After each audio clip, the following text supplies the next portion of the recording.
Puder. Aí. Maravilha.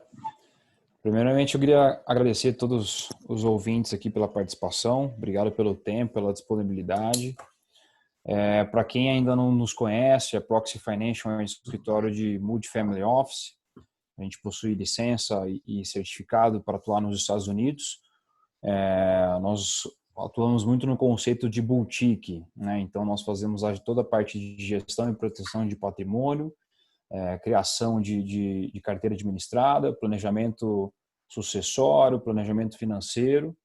Nós também temos 2 braços a mais, que é a questão da imigração. Então, nós fazemos toda a análise de vistos americanos e também planejamento migratório para aqueles que desejam migrar para os Estados Unidos ou estão em processo de migração.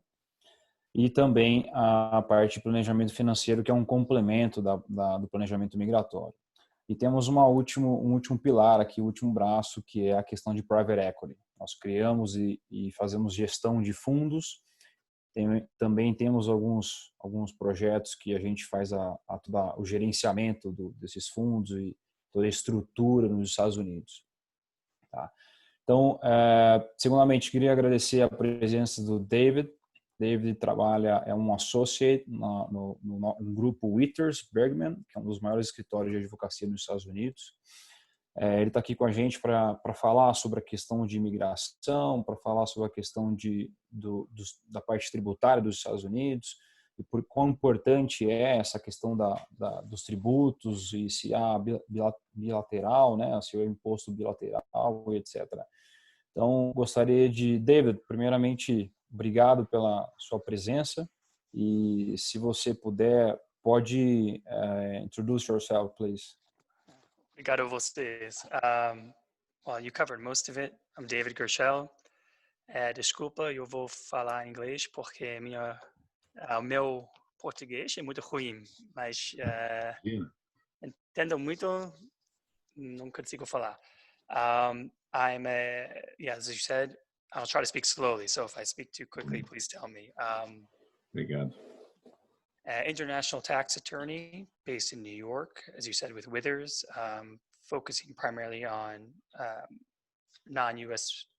or cross-border issues. So we always have people either looking to move to the United States or invest in the United States, and setting up structures for tax efficiencies, largely to mitigate U.S. gift and estate tax, similar to inheritance tax that you have down in Brazil. Set up, structures, just trusts for succession planning purposes to pass along assets to the next generation. Asset protection, so to protect your assets from creditors or from lawsuits, things of that nature.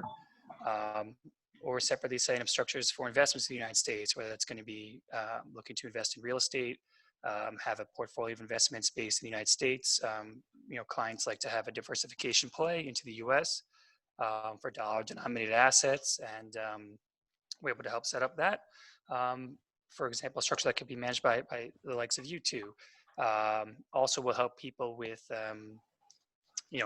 tax regularizations if they are U.S. citizens, let's say, and they should be fine and paying taxes U.S. people, and they haven't been. We can help them regularize the IRS. We can also help people expatriate if they want to give up a long-term green card or citizenship, and other items tied to all of this. So I don't want to ramble too long because I know we have limited time, but hopefully that's a decent overview. And I guess personally, my tie to Brazil is that my wife, minha esposa é carioca, então eu estou aprendendo português e talvez o ano que vem a gente pode falar português unicamente, solamente, não sei. Sim, ótimo. A tradução aí da introdução do David, obrigado, David. Ele é advogado tributarista e faz essas questões aí de patrimônio, né, a parte de pessoa jurídica, a separação pessoa física, aquilo também como é tributarista, né, todo esse aspecto aí, como é que influencia a sucessão, a otimização da estrutura PF, PJ para atender as necessidades da família. E tem uma vasta experiência aí que a gente chama de cross-border, né, que é a parte offshore do ponto de vista brasileiro, né, e também americano. Então essa parte internacional casando as partes e por aí afora. It was a short translation for Oh, your yeah, for your no worries. explanation, but I got everything in there. And people are going to be curious. They're going to reach out to you to know more. Of course, anytime. E, pessoal, para quem está nos assistindo também, depois a gente pode mandar o material, né, o vídeo, com todo o conteúdo que a gente falou aqui. Então, se vocês não conseguirem pegar alguma coisa ou outra, tem aqui um canto inferior aqui que chama Q&A. Vocês podem mandar as perguntas, se vocês não entenderem alguma coisa, tiverem alguma dúvida em loco, em específico, querem perguntar. E a gente vai tocando aqui o webinar conforme o script. Aproveitando esse gancho, David, sobre a questão tributária, acho que tem uma dúvida, né, que é muito comum no non-US people quando investe nos Estados Unidos. E acho que a grande pergunta é como funciona essa parte dos tributos, dos impostos, né, dos tax, para dual citizens, para dupla cidadania. Well, that one's a bit easier to answer, actually. So for dual citizens, if you're a U.S. citizen, you're taxed on your worldwide income, regardless of whether you live in the United States or not. Unlike most countries where it's going to be residency-based. So, for example, Brazilian, if they move here and they're not a dual citizen, they can, file their site definitiva and stop being a tax resident in Brazil, and they'll only be tax resident in the United States. If an American citizen was to move to Brazil, he or she would actually be a tax resident of both. So, if I moved to Brazil, I would have to file and pay income tax in Brazil. I could get foreign tax credits to offset my U.S. tax liability, but I would still have to file and pay tax in the United States. So definitely a drawback, so to speak, of being a U.S. citizen. But that's for better or for worse, the way our system works, which is unique in the world. It's just us and Eritrea, so strange company, but those are something to think about. But it's there's a reciprocation process, right? There's what you pay. You're never going to pay 30% in the States and then 30% in Brazil. No. 60% of your. Yeah, so whether it's going either way, you should be able to offset income tax. Now, what the U.S. defines as income tax and is eligible for tax credit versus what Brazil would define as taxable, eligible for tax credit, may not line up so perfectly. So you may have some double taxation. But if you're living here, you should be able to offset any income tax paid back in Brazil on, income generated there, whether you're working in both countries or if you were to sell real estate down there. But once you're tax resident here, what's considered eligible for foreign tax credit is something to just be discussed with your tax advisor, just to know where you may have those, not tax savings, but avoid the double taxation there, and where some areas where you would think you'd have that relief and you may not. Unfortunately, the US and Brazil do not have a double taxation treaty at the moment, so you don't get the benefits that you may if you were from another country coming into the US, or likewise a Brazilian looking to go elsewhere in the world. So something to think about. Well, basicamente, o Brasil e os Estados Unidos não têm um acordo de bitributação, né? Então não tem um tratado em que você declara impostos aqui nos Estados Unidos e acabou. Você vai simplesmente entregar isso, como a Bélgica, por exemplo, que tem com os Estados Unidos, né? Então há a possibilidade, vai ser requerido, em termos de tributação, fazer a declaração de impostos americana e a declaração de impostos brasileira, para aqueles que têm investimentos ou residência, cidadania aqui. Cada caso é um caso, né? A gente sempre fala, essas partes de tributação são muito específicas, né? Então não é só porque uma pessoa investe nos Estados Unidos que ela tem que declarar tudo que ela tem no Brasil aqui. Mas em linhas gerais, se a pessoa tem residência fiscal nos Estados Unidos, eu vou pedir para o David explicar o que é residência fiscal, num segundo. Se a pessoa tem residência fiscal nos Estados Unidos, ela deve impostos globais aqui, e se ela é um cidadão americano, por exemplo, um brasileiro vem para cá, tira a cidadania americana, tudo aquilo que ele tem no Brasil, ele precisa declarar aqui. E a declaração de imposto de renda aqui nos Estados Unidos é só renda, né? No Brasil é uma declaração global de bens, né? Então, você vai declarar 1º de janeiro quanto tinha no banco, final do ano quanto tinha no banco. E aqui nos Estados Unidos não, é só que rendimentos você teve nas diversas contas de banco, né? O que define, David, só ainda a 30 mil pés, né? O que define residência fiscal aqui nos Estados Unidos? So there's a few ways. The first and easiest is you're a U.S. citizen. That's a done deal. So if anybody on the call, maybe their parents came here to study and get a master's degree and they were born in the country and they never lived here again, unfortunately for you, you actually are a U.S. tax resident. The second way is what we call the substantial presence test. So this is a kind of a formula that's a day counting test that probably people have heard of. The way it works here is that if you're physically in the United States for 183 days or more in any given calendar year, for that year, you would be a U.S. tax resident.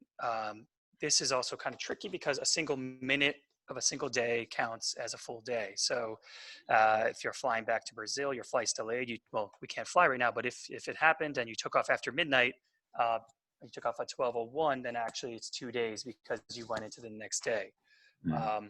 That's one way, the more simple way. Secondly is that we have this kind of slight mathematical formula that will count any day in the current year as a full day, any year in the previous year, so for this it'd be 2019, as 1/3 of a day, and 2 years prior, so for us 2018 would be 1/6 of a day.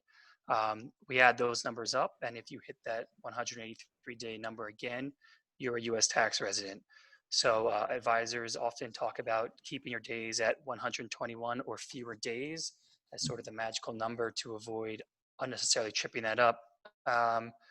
We don't usually advise people to get so close to the line there, just because, again, if you get stuck here or if you have some sort of emergency, you have to stay, that could be a problem. I guess for something else, in the current situation with the COVID-19, people that have been stuck here, if they came between February 24th and April 2nd, actually can exclude up to 60 days at the moment from those days of presence counting. We don't know if the IRS will extend that further because air travel is still restricted. And of course, we saw, unfortunately, President Trump is going to restrict air travel to Brazil. But that may be something to consider if you're trying to not inadvertently become a U.S. tax resident. Ok. Mário, você tem na ponta da língua? Sim, aproveitando, David, existem algumas exceptions de visas in this case, right? Sim, there's a couple. The most common one would be an F1 student visa. So if you come here and you're studying at a university to get whatever degree it may be at a qualified university, and you're not working while you're here in the United States, you can exclude all those days of presence. So you know, sometimes people will come here if they have the means that they don't need to work at the moment, and they can sort of test out the United States, or maybe they just want to learn. You have to make certain filings, and these days of presence are excluded automatically for the first 5 years that you're here on an F visa, for example, cumulative throughout your lifetime. So if you did 2 years and then later on 3 years, those are your 5 years. And again, partial year counts as a full year. But if you wanted to study further, you can apply for the tax exemption to continue to be granted to you. So that is something common that people will do to come here to study, and then you're not going to be considered a tax resident. One item, though, to consider is that if you're physically here for 183 or more days, even if you're on one of these special types of visas, whether it's a student visa or otherwise, capital gains can still be sourced to the United States. So while it doesn't really make sense, I guess, intuitively, if you were to be living here as a student and you sell securities, whether they're U.S. securities, let's say, usually they wouldn't be taxable. For you, they would be. So just something to consider if you're here and you're studying and you're on one of these visas, if you can hold off on making such sales until you return to Brazil or leave the U.S., that's generally advisable. But of course, maybe the gains are too good to lock in and you want to do it. I don't know. I don't give financial advice, but just kind of the tax advice there is something to think about. So do not, I thought they were tax exempt no matter what from capital gains. What is the advantage of holding off? So it's this funny rule that's kind of antiquated, and there's been talk of revoking it, but it hasn't happened. Because generally, if you're here for 183 days physically in the United States or longer, you're going to be a tax resident, so taxable on your worldwide income, unless you could take a treaty position, which is something that unfortunately doesn't apply to Brazil. But this rule is kind of left behind. So if you're physically here, you still have your capital gains sourced to the U.S. So, you know, they could still have a U.S. tax liability, even though if they were living in Brazil and sold these same securities, if they were U.S. securities, let's say, there would be no taxable gain for them. It kind of trips up some people who are here studying, or if they're here on another exempt visa, but something to be aware of. So if you have clients who are studying here, you know, they're invested with you, just be aware if they're physically going to be here for more than half a year, to know that some of their capital gains may be sourced to the U.S. and taxed here. So we'd want to just be careful of that so that we don't inadvertently get them subject to, you know, U.S. capital gains tax. Ok. Deixa eu traduzir, passar rapidamente para o pessoal em português, que é o seguinte, para residente fiscal, o que é um residente fiscal? É um cidadão, sempre vai ser residente fiscal, não importa onde ele mora, né? Se você tem green card, né, ou cidadania americana, você é residente fiscal. E o green card é aquela coisa, se você ficar mais de 6 meses fora do país, você tem perigo de perder, a não ser que tenha força majeure e um outro processo aí. A outra maneira de saber se você é um residente fiscal americano é através do teste de presença substancial. Então, mais de 183 dias no ano, você é um residente fiscal, mesmo que você esteja aqui como turista, né? E o que é os 120 dias, David? Explica de novo, perdão. If you're here, 183 days, even if you're on one of these special visas, your capital gains, U.S. capital gains, can still be sourced. Let me rephrase that. You can still be taxed in the United States on your capital gains that you realize for U.S. securities. Se você mora aqui mais de 183 dias, mesmo como um estudante, e tem o pessoal aqui assistindo a gente hoje que eu conheço, e está aqui como estudante, que se você tiver ganhos de capital aqui como estudante, você pode ter que pagar o imposto de ganho de capital aqui, o que normalmente não é o caso, né? Normalmente, ganhos de capital para um estrangeiro não residente fiscal nos Estados Unidos não paga ganho de capital. Qual que é essa explicação? Um não residente, não aqui, investindo. O que é o caso? Um brasileiro com os 2 pés no Brasil abre uma conta de investimento com a Proxy, a gente faz investimentos, apura um ganho de capital, não há tributação nos Estados Unidos. Né? Mas, se essa pessoa vive nos Estados Unidos, se ela está fisicamente aqui, pode ser que ela venha a ser tributada como se ela fosse um residente fiscal aqui. Cada caso tem que ser analisado. Esqueci alguma coisa, Mário, na explicação do David? Perfeito, é isso mesmo. Existem esse caso do tempo, né, acumulativo dos últimos anos, e também tem um tempo de 183 dias no ano, no período, né? Então tem que tomar muito cuidado com a questão dos ganhos de capital. Mas como você falou, é muito de cada caso, né? Existem casos que only U.S. source one capital gains, though. Sim. Então existem muitos casos que não se aplicam para esse modelo. Então é preciso uma análise mais profunda para saber o que realmente esse morador, esse suposto residente fiscal, né, nos Estados Unidos, mesmo com esses tipos de vistos, realmente estão fazendo e como que eles estão realizando esses ganhos. Enfim, acho que cabe uma análise mais profunda. Mas aproveitando também, David, em relação até a um não residente que esteja investindo nos Estados Unidos, né, tem assets ou tem properties, que é o que muitos brasileiros possuem, né, compra de apartamento, de casas, etc. Como que fica essa questão da succession, da sucessão? Yeah, so that's exactly. Common investment is real estate or property. And so if you're a non-U.S. person, so if you're not a U.S. domiciliary, which is separate from U.S. tax residency, which we talked about with the 183-day test before, U.S. domiciliary is somebody who's physically present in the United States and has the intention to remain. So you don't have the intention to leave the U.S. and move back to Brazil or elsewhere in the world. If you're not in that category, which I'm assuming most of your clients wouldn't be, or most Brazilians would not be, you're only going to be subject to our inheritance tax on your U.S. situs assets. So you have a certain espólio for just these assets, your patrimonio, right? So that's considered for estate purposes would be U.S. real estate or U.S. intangible assets such as securities if you hold them in your own name, or tangible assets that are here. So somebody has an online brokerage account in their personal name. That's a U.S. brokerage, owning U.S. stocks like IBM, Apple, Nike, whatever. And they also have their home in Miami, and there's artwork on the wall, a few $1 million of artwork. If they were to die, all that's going to be subject to U.S. estate tax at rates up to 40% at the highest level. So you only get, as a non-U.S. domiciliary, a $60,000 exemption, which is very, very little, of course. But that's only if you hold these assets in personal name. So a simple solution, I'm sure you guys have come across quite often, or people on the call, if you put it into an offshore holding company, such as a BVI company, or it could be anywhere in the world. It could even be a Brazilian limitada, but that wouldn't be tax efficient from a Brazilian perspective. Yeah.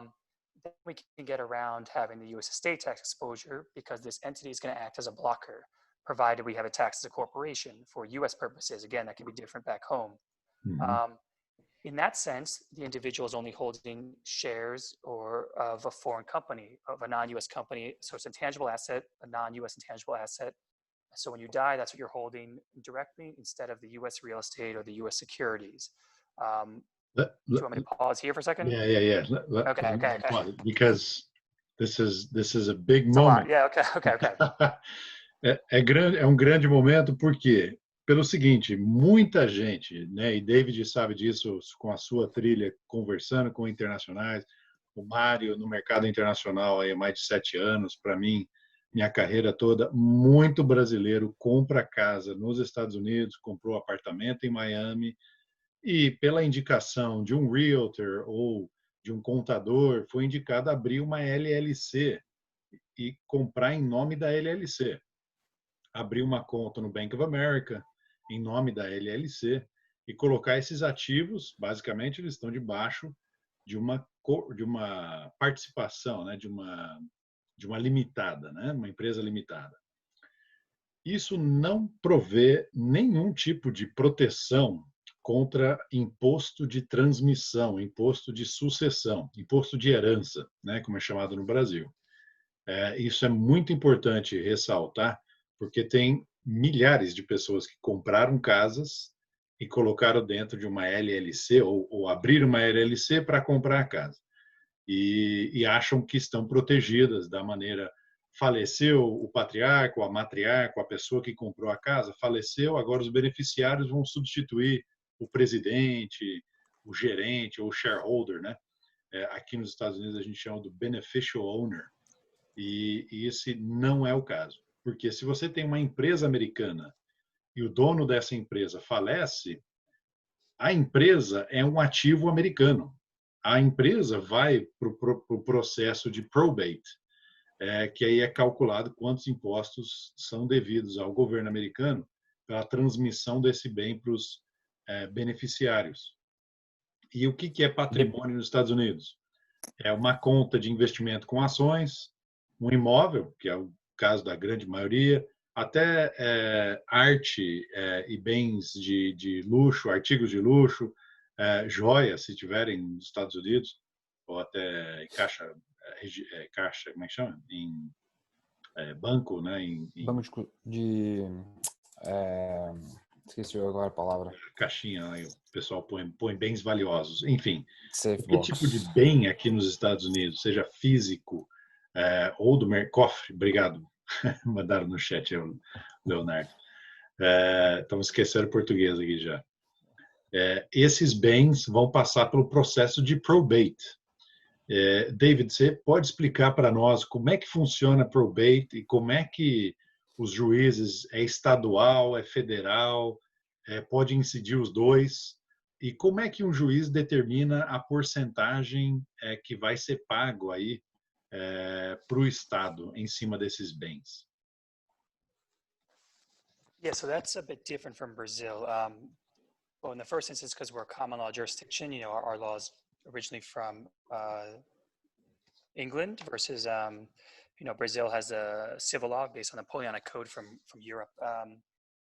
For us, we don't have statutory shares as you do in Brazil. So, in Brazil, I know that you can only, you have 50%, I believe it's 50% of your patrimonial you can give away freely. The other 50% has to go in certain fractions to a spouse and to children and so on.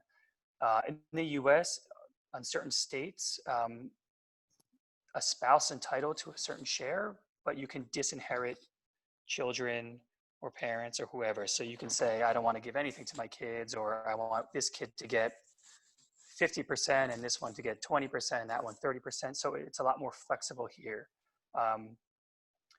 versus, let's say Brazil. For a Brazilian, if they're looking to do the same because they have other plans in mind, or they, one child is very successful in his or her own right, and the other one not so much, or whatever the case may be, you can use something like a trust to be able to act as a will substitute to be able to achieve those same end goals. And we get into trust later, but it's not exactly what you asked. For probate, if you had assets in the U.S. and you died with a U.S. estate, it would be either subject to a U.S. will governing it. So if you had the apartment in Miami and you had a Florida will, and you happen to own this and other assets in the U.S. in personal name, that will has to be filed with the Florida court, and they're going to deal with what the will says about probating your assets, giving it to however you decide in your will you want to give them away. If you died without a will and you own certain assets, it goes through what we call intestacy, which each state has laws, but they're all very similar, trying to get it to your closest blood relatives because the law presumes that's who you want to benefit. Again, if we were to have it in some sort of block or structure, probate wouldn't be necessary because the non-U.S. entity would continue to hold the assets. So, then your Brazilian, let's say your Brazilian will could govern how you distribute maybe the shares of your holding company amongst your children or your spouse or a charity, whatever you want. So again, another good reason to just be wary of holding assets in your personal name, just because probate in the United States is very expensive, very time consuming. It takes a lot longer than in Brazil, believe it or not. And also if the will goes into a court, it becomes a public document. So if you don't want people knowing your business, that's not something you want. We can work around having that possibly pop up. So I hope that answers your question, but if you have follow-up, please let me know. Yeah. Let me translate this piece. It's key, and then I want to ask about how the probate actually works, how it's calculated, and how they reach the 40%. But let me translate this first. Oh, you're talking about the tax rate? Yeah. Ah, how okay. they get to the 40%, and is it on everything? So you have $100,000 account, 60 is exempt. Okay. And let me translate this verse, and we'll get that. Sorry, I misunderstood. Okay. Yeah, no, that's right. And it was a good explanation. A maneira como a divisão e a transferência de patrimônio funciona aqui nos Estados Unidos é diferente do Brasil. Então, como o David explicou, as origens da lei aqui nos Estados Unidos vêm dos britânicos, né? Diferente da lei brasileira, que é mais greco-romana, né? Então, a partir daí, você tem as divisões do tipo uma empresa no Brasil, o seu patrimônio, você tem questões como cotas estatutárias que vão ser parte do seu patrimônio, ficando num nível acima do seu inventário. Aqui nos Estados Unidos é tudo um bolo só, né? E você pode dividir esse bolo como você quiser num inventário. Então, ideal é ter um inventário, inclusive aqui da parte dos Estados Unidos. Se você veio pessoa física para cá, você tem que ter um inventário pessoa física para os seus bens aqui dos Estados Unidos, né? E aí os desejos do inventário que vão ser o testamento, né? Não só inventário seria a lista, mas o testamento, e aí o desejo que está no testamento passaria a governar isso daí. Não implicando nos valores, que daí é a próxima pergunta para o David, né? E você, se você, tudo isso, de novo, tudo isso não é tema de sucessão e transmissão aqui nos Estados Unidos, se quem governa esses ativos está fora dos Estados Unidos. Então, se você tem uma offshore, se você tem uma empresa, é muito comum, né? Muita gente tem uma LLC em BVI, ou Caimã, ou até a gente tem visto vários casos, né, Mário? A gente viu recentemente fundação no Panamá. Essa entidade fora dos Estados Unidos, daí sim, pode até ser uma limitada no Brasil, ou uma SA no Brasil, tanto faz. Só estar fora dos Estados Unidos, os ativos, a conta de investimento, ou o imóvel que está aqui nos Estados Unidos, a pessoa faleceu lá no Brasil, é uma substituição. Então, agora, o gerente da limitada no Brasil não é mais quem assina por essa casa em Miami para alugar, para receber os aluguéis. Agora é outra pessoa. Pronto, acabou. Se a LLC foi constituída em solo americano para ser dona dessa casa, daí, mediante o falecimento, daí tem problemas. E, David, se você pudesse explicar esses 40% de imposto de transmissão, né, de imposto de herança, como é que funciona? Como é que funciona o cálculo? Tiro e queda, como a gente diz no Brasil, que se o cara tem uma casa que vale 560 mil, ele falece. A gente sabe que 60 mil é isento. Então, o resto, os outros 500 mil dólares, ele tem que pagar metade, ele tem que pagar aqui nos Estados Unidos vindo do ativo americano, ou ele pode trazer dinheiro do Brasil? Como é que funciona isso? Yeah, so sorry about that. Anyway, so it's a progressive rate. So it doesn't start at 40%. It's when you hit certain thresholds, it goes up and up. As I said before, if you're a non-U.S. domiciliary and you have U.S. situs assets, so you have a U.S. estate, the first $60,000 of value is exempt. Not much, but that's where it starts. Beyond that point, you're looking at roughly 24%. Building up until you hit a value of over $1 million, and then you're at that 40% bracket. This is different from, let's say, somebody like you or me, because we're domiciled here. We actually get currently $11.58 million exemption. So for us, we can use that, and then beyond that is going to be subject to the 40% tax if we're, fortunately in that position. Of course, you can use various techniques to get assets out of your estate, so not in your patrimonial anymore, so they won't be subject to this tax. Of course, that's much easier. Yeah, that's one of the main ways. And that's much easier for somebody moving here. So if you have a wealthy Brazilian moving here, we can have assets in a trust to get outside of their U.S. estate should they die, U.S. domiciliaries, versus somebody like you or me, we don't have as many tools. We don't have the same flexibility as a non-U.S. person. Yeah. Is that I don't want to interject. Is there more to that thought? No, please, anytime. If anybody has questions or if I'm speaking too quickly, please tell me. But so let me translate. Let me translate that. Yeah, sure. Then okay. Então, como é que funciona? É imposto de herança, não é imposto de transmissão, né? Então, isso aí é um outro tema que é a próxima pergunta aí para o David. Lembrando a todos, se vocês tiverem perguntas, podem perguntar usando o botão aí embaixo no seu Zoom do QIA, ou o chat. Tem bastante gente usando o chat aí para mandar as perguntas para nós. Vai mandando em caráter anônimo, vamos fazendo as perguntas e compartilhando isso aí. Mário, talvez seja bom de compartilhar algumas perguntas, que às vezes é a dúvida comum.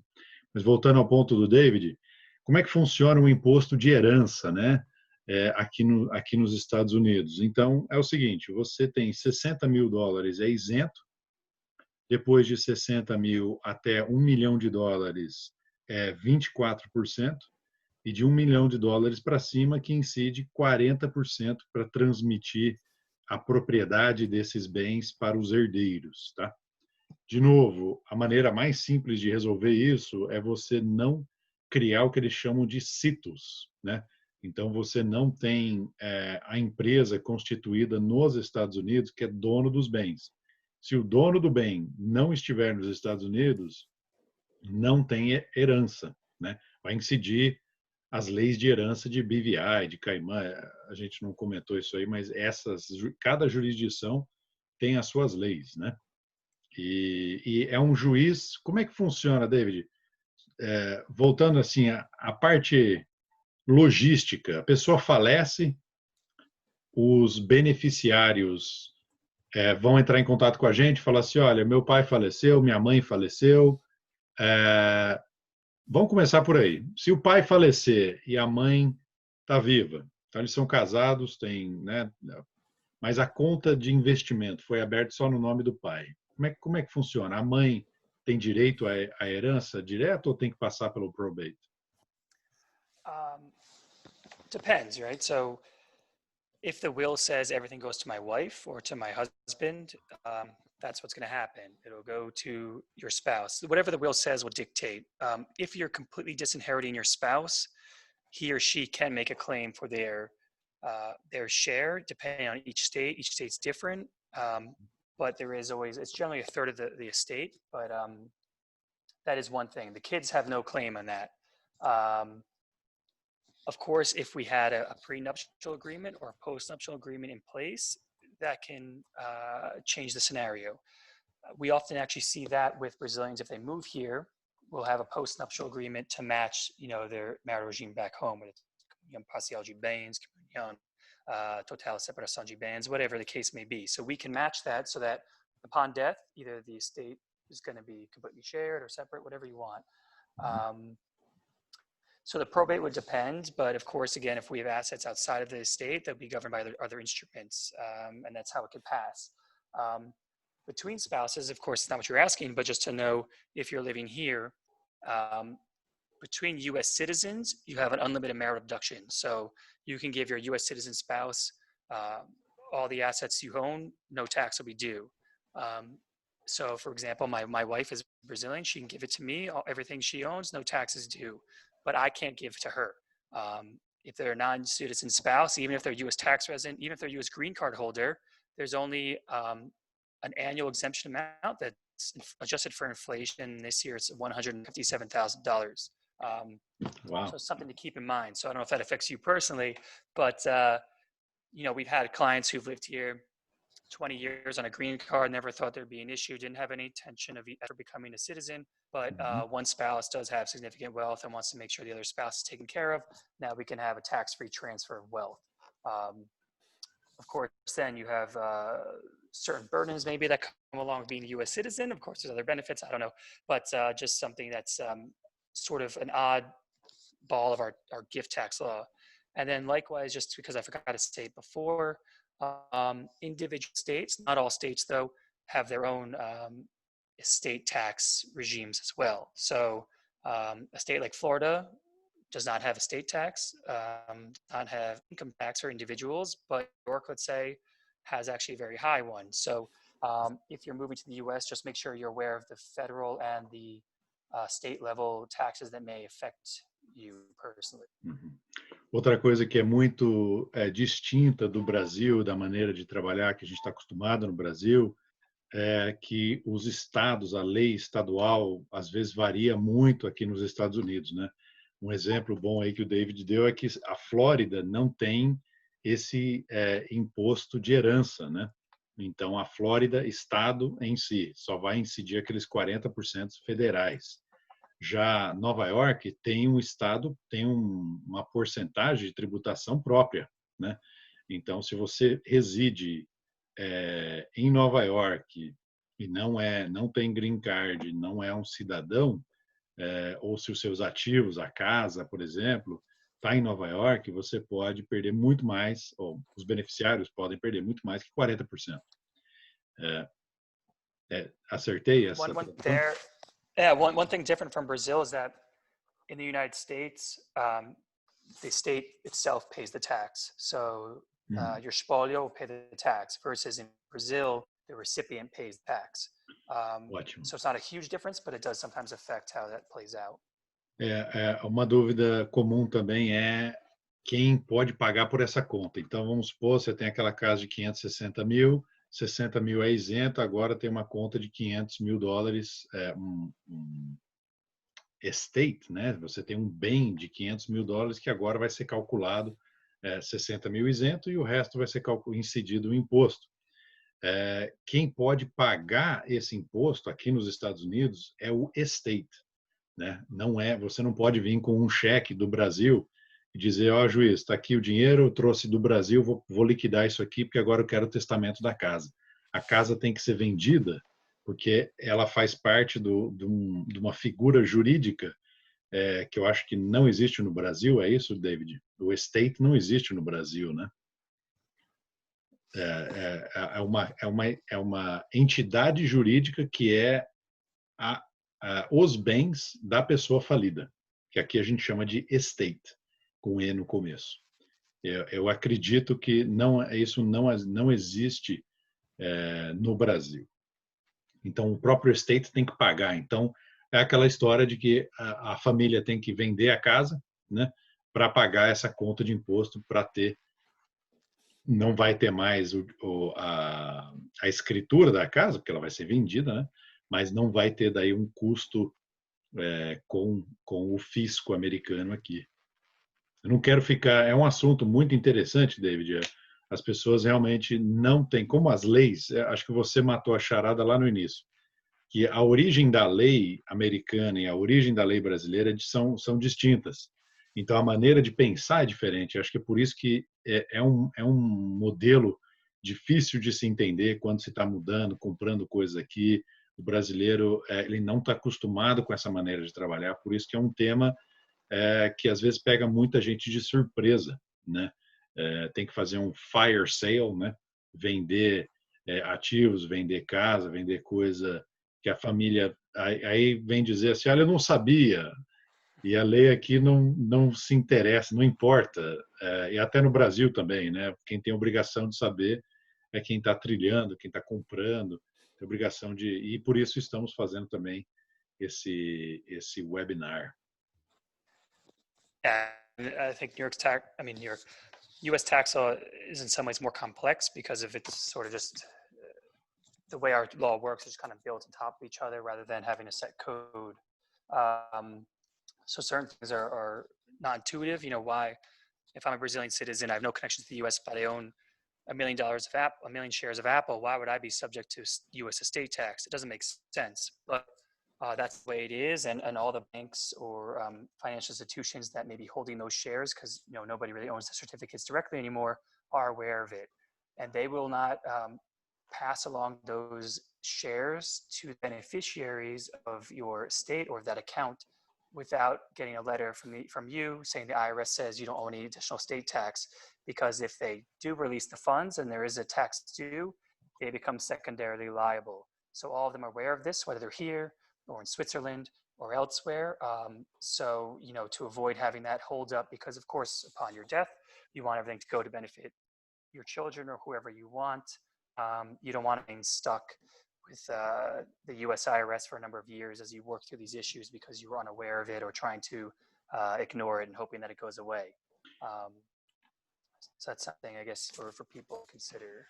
Para a transferência dos ativos, então uma conta de investimento, por exemplo, o banco não vai dar acesso à conta de investimento até que ele receba uma carta do IRS, da Receita Federal Americana, dizendo que está tudo quites, que está tudo liberado para proceder com a transferência dessa conta para os beneficiários. E a mesma coisa o testamento não vai ser liberado no county ou no title company. A transferência de titularidade no bem imóvel não vai ser transferido. Então, realmente, é algo que tem que se atentar em vida, proteger os seus beneficiários, a sua família, os seus filhos. E nós aqui, especialmente através da figura do David, conseguimos ajudar nesse sentido de planejamento, né? De dar um passo antes, de pensar, olha, e depois? Estou começando a acumular ativos aqui nos Estados Unidos. E como é que funciona, David, com você?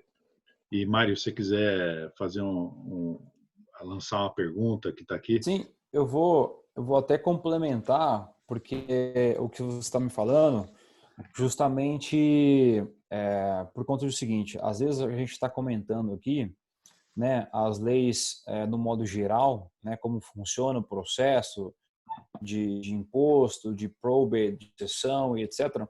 E como a gente pode, de repente, que é uma das dúvidas do Elder que eu acabei de ver aqui, da blindagem do patrimônio, né, da proteção do patrimônio, com a intenção de repente, migrar para os Estados Unidos definitivamente. Mas isso cabe uma análise bem específica, né, para saber qual é o planejamento, né, quantos ativos a gente está falando, qual que é o volume de investimentos, para saber se realmente uma arquitetura offshore se vale a pena, ou se de repente mantém a posição no Brasil ou não, o que vale mais a pena em relação a tributos, a impostos. Então, às vezes o que a gente está colocando aqui como uma das soluções sirva para uma pessoa, mas não serve para outra, né? Então, Exato. como é muito complexo essa análise de cada situação, de cada cliente, aí que a Proxy entra, né, junto com o David, para a gente fazer uma análise completa e desenhar um modelo que sirva para aquele determinado cliente, para aquela determinada situação. Então, acho que é muito de cada um, muito individual, né, o que a gente está falando exatamente aqui. O trust. Explica de maneira, nós estamos chegando quase no final, né? Temos 50 minutos. Eu falei, David, o tempo voa. E os assuntos são muito interessantes. A gente tem prazer, a gente tem paixão naquilo que a gente faz e temos prazer em estar passando esse conhecimento para as pessoas, né? Relembrando que nós estaremos mandando a gravação do vídeo, né, nas redes sociais aí. Vai ter o contato, os dados de contato para falar com o David, para falar com a gente, e as nossas portas estão abertas aí para as dúvidas pontuais e as situações específicas, né? Mas explique como que você explica, David, o trust para público brasileiro. Yeah, as Mario was saying before, the solution for somebody moving here, or if they're not moving here, it depends on their specific facts. A trust is something that probably a lot of people have heard about, maybe they're not familiar with, is again, it's a creation of common law. So it comes from the British legal system that we've inherited. And it's a separation. Okay, let's take a step back. It's similar to a fundação, but it's not the same. What we have is a contractual agreement from the settlor, the person putting the money or the assets into the trust, and the trustee. The trustee is going to take legal title to those assets and is going to hold it with a beneficial ownership for the beneficiaries of the trust, whoever they may be. A trust is considered in some cases a separate legal entity, not in others. But if you were, let's say, to be moving here and you had significant assets and you put them into the trust, they can be, if the trust is structured properly, either still in your estate or not part of your estate. You can be taxing the income or not taxing the income. They're very flexible instruments. You can have them benefit your children, a charity, a spouse, a best friend, anybody you want. They can be changed. They don't have to be in the US. They could be governed by the law of Jersey, the Bahamas, Cayman Islands. There's a number of jurisdictions. But they can provide asset protection. So, if you put the assets into the trust and then you're sued for something, these assets are not considered owned by you. So your creditors can attack them, people like that. It provides succession planning. So, we don't have to worry about a will getting probated in a very state or country or whatever the case may be. Instead, the trust instrument is going to say, upon my death, distribute the assets, to X, Y, and Z in these percentages, or continue to hold it in trust for their benefit. Because now we have trust that can last forever, or for 1,000 years, or 100 years, whatever you want. Which again, people like if you want to try to keep multi-generational wealth together, so it can grow together and then benefit your kids, grandkids, great-grandkids, and so on. The issue, I guess, that people have with trust, and I'll pause if you want to reiterate that in a second, is that you have to give up control, which people don't always like. So if I put the assets in a trust, don't want it to be taxable to me when I die, I can't still, choose the investments or say when to make a distribution and the quantity and all of that. you can have certain powers, which we could talk about in 1 second, but that tends to be something we have to get people comfortable with, that you can no longer control that. So, you know, if you built up a business from nothing and you have a real attachment to it because it's your baby, to give up control is a hard thing, which is understandable. But we do have indirect control that you can still have, which usually puts people at ease, but just something also that you have to talk to people about to make sure they understand fully. O trust, and then you can explain those interesting aspects to us in a second. O trust, ele é contrato, basicamente. Muitos no Brasil ouviram falar de trust. Não é contrato que exista no Brasil, de novo, pelas origens da lei e do entendimento da lei no Brasil, tem origens distintas dos Estados Unidos. O trust é contrato, basicamente, em que é entre o cedente, tá, e trustee. Então uma pessoa, um homem, uma mulher, vai ceder controle e propriedade para contrato, basicamente.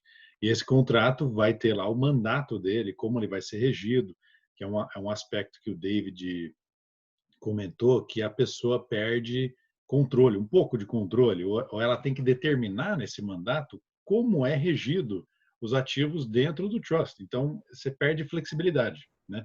Você tem que redigir o trust e passar por um processo para você fazer mudanças disso. Que no fringir dos ovos, o trust vai ser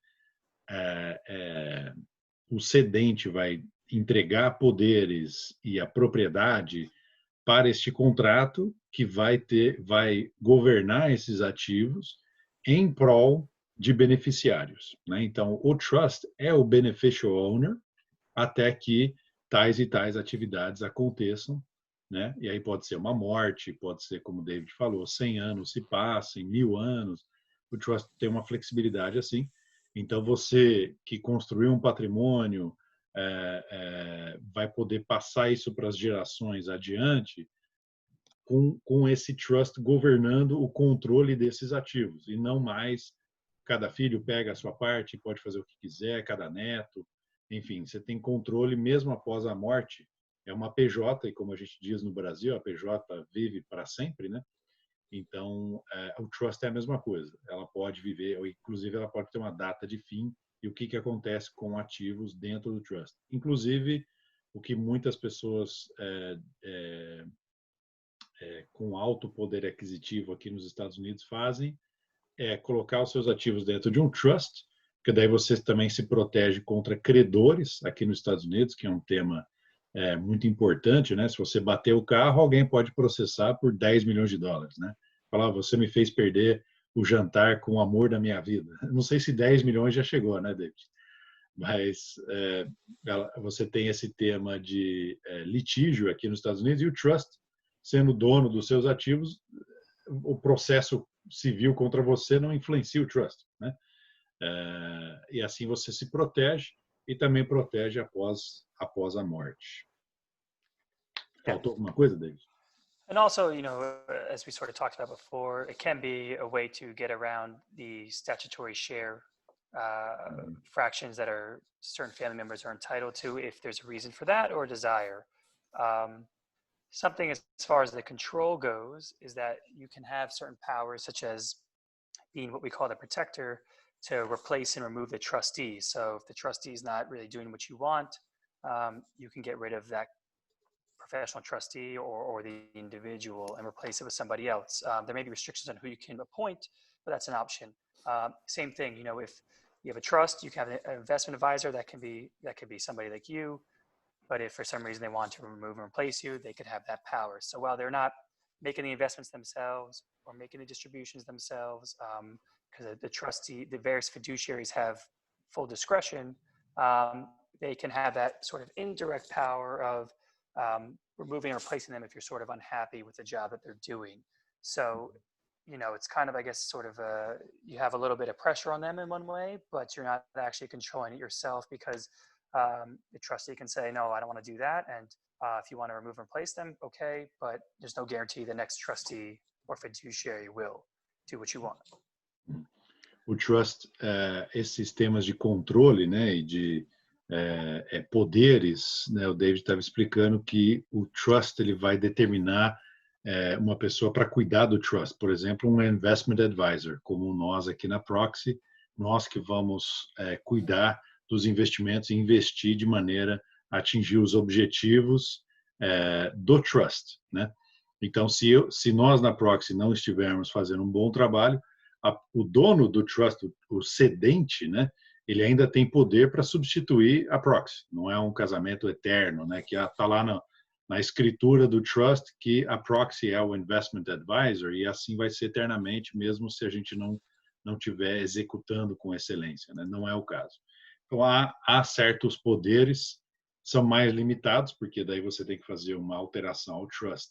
E depois isso vai influenciar os ativos ou os objetivos, né, de renda, de proteção de patrimônio e por aí afora. É um caso, como o David começou no começo, eu não traduzi isso no início, mas cada caso é um caso. As pessoas acham, já ouvimos falar de casos no Brasil que a pessoa queria um trust, que queria proteger o patrimônio.